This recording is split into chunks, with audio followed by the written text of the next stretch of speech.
यह सन्नाटा कितनी देर रहेगा? 40 साल? 40 दिन? कोई पक्का नहीं जानता, क्योंकि समय भी खत्म हो चुका होगा। कुछ रिवायतों में 40 का जिक्र है, मगर असल मुद्दत सिर्फ अल्लाह जानता है।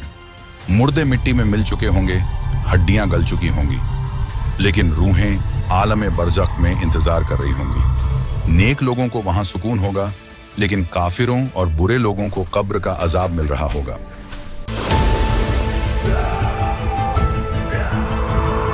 फिर वह बड़ा लम्हा आएगा, अल्लाह का हुक्म होगा, दूसरी बार सूर फूंको। इसराफील अलैहिस्सलाम दूसरी बार सुर फूकेंगे।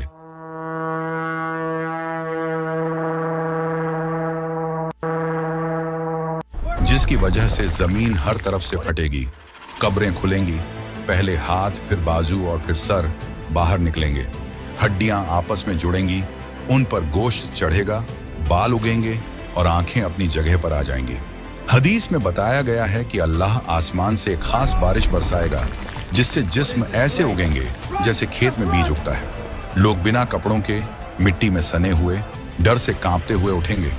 वे हैरान होकर पूछेंगे, हमें हमारी कब्रों से किसने उठाया? फिर उन्हें फौरन याद आ जाएगा, हाय अफसोस, पैगंबरों ने सच कहा था। ये वही वादा है जो अल्लाह ने किया था। हर तरफ डर ही डर होगा, छुपने की कोई जगह नहीं होगी। फरिश्ते आवाज देंगे, लाइन में खड़े हो जाओ, मैदान हश्र की तरफ चलो। लोगों को जानवरों की तरह घसीटा जाएगा। दिल जोर जोर से धड़क रहे होंगे।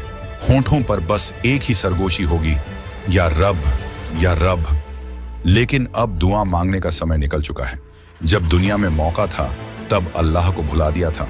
हदीस में है कि काफिरों को मुंह के बल घसीट कर लाया जाएगा, जबकि मोमिन, ईमान वाले खुद चलकर आएंगे। लोग चीखेंगे, ऐ रब, बस फैसला कर दे।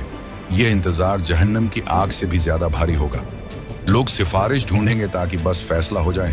अल्लाह इंसाफ करने वाला है, वह इंतजार कराएगा, क्योंकि दुनिया में इन लोगों ने नमाज में देर की थी, तौबा को टाला था, नेक काम को कल पर छोड़ा था। जो काम कल पर टालते थे, आज उन्हें फैसले के लिए लंबा इंतजार कराया जाएगा।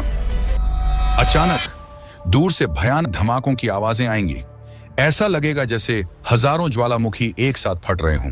फिर जहन्नम को घसीट कर सामने लाया जाएगा। उसकी 70,000 जंजीरें होंगी और हर जंजीर को 70,000 ताकतवर फरिश्ते खींच रहे होंगे। जहन्नम एक जिंदा दरिंदे की तरह गुस्से में दहाड़ रही होगी। लोगों को देखते ही वह जंजीरें खींचेगी कि मुझे छोड़ दो, मैं इन्हें खा जाऊं। वह सांस लेगी तो आग निकलेगी। जहन्नम का एक टुकड़ा पहाड़ जितना बड़ा होकर मैदान हश्र की तरफ लपकेगा। लोग पागल होकर भागेंगे, मगर भागने की कोई जगह नहीं होगी। ये मंजर देखकर लोग चीख पड़ेंगे। एक रिवायत में आता है कि जिब्राइल अलैहिस्सलाम पानी लाकर डालेंगे, जो दुनिया में अल्लाह के डर से बहे आंसू थे, मगर यह रिवायत कमजोर मानी जाती है। असल बात यह है कि अल्लाह के हुक्म से जहन्नम को रोकेगा। फिर नाम पुकारे जाएंगे। नेक लोगों को उनका नाम आमाल रिजल्ट कार्ड दाएं हाथ में मिलेगा और गुनहगारों को बाएं हाथ में या पीठ के पीछे से। मुंह बंद कर दिए जाएंगे। हाथ, पैर, चमड़ी, आंखें और कान सब गवाही देंगे कि इन्होंने क्या किया था। प्यारे नबी सल्लल्लाहु अलैहि वसल्लम ने फरमाया कि आदम की हर 1000 औलाद में से 999 जहन्नम में जाएंगी। बुखारी हदीस।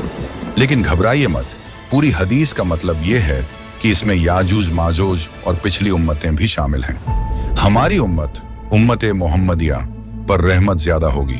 जन्नत में जाने वालों की बड़ी तादाद इसी उम्मत से होगी।